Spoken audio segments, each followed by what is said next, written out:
Masjid Al-Aula menjadi salah satu bangunan ibadah bagi umat Islam di Dabo Singkep, Kabupaten Linggau, Provinsi Kepulauan Riau. Masjid ini merupakan masjid tertua yang ada di Pulau Singkep. Sejak 94 tahun berdiri, rumah ibadah yang berlokasi di tengah kota Dabo Singkep ini perlahan terbangun semakin megah.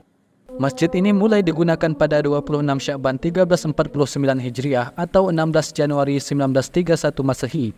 Berada di wilayah perkotaan berdampingan dengan pasar atau wilayah industri Dabo Singkep membuat masjid ini banyak disinggahi para jemaah yang melakukan ibadah. Belum lama ini, Masjid Al-Aula bahkan ditetapkan sebagai masjid jami karena dianggap sudah memenuhi kriteria dan ketentuan yang berlaku. Awal mulanya berdiri, masjid ini dibangun berpanggung yang hanya menampung jamaah kurang dari 100 orang. Hingga sekarang, bangunan 2 lantai ini bisa menampung lebih kurang 700 orang jamaah. Bentuknya kemarin kecil. Kecil betul. Paling-paling muatnya sekitar 30-40 orang ya.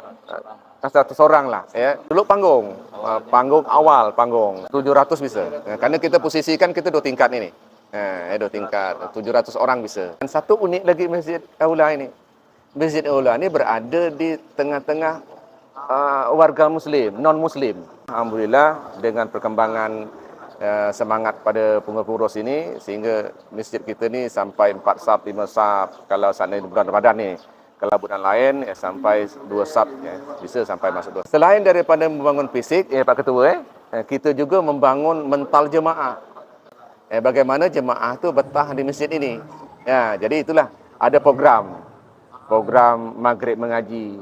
Jadi setiap maghrib ya, malam Senin, malam Selasa, malam Rabu, malam Khamis, itu ada kajian setiap maghrib. Sehingga jemaah datang ramai-ramai. Malam Jumaat kebiasaan kita main yasinan.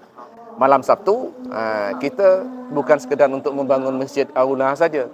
Maka Pak Ketua kita ni pengurus mengutuskan para dai pada Sabtu itu untuk keluar.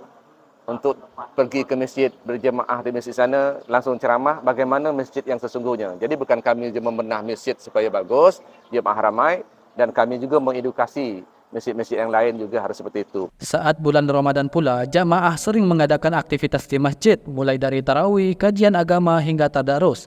Bahkan, masjid ini juga menyediakan menu buka puasa gratis bagi warga. Makanan berbuka ini diperoleh dari infak yang disediakan di masjid bagi jamaah yang menyumbangkan dengan sukarela.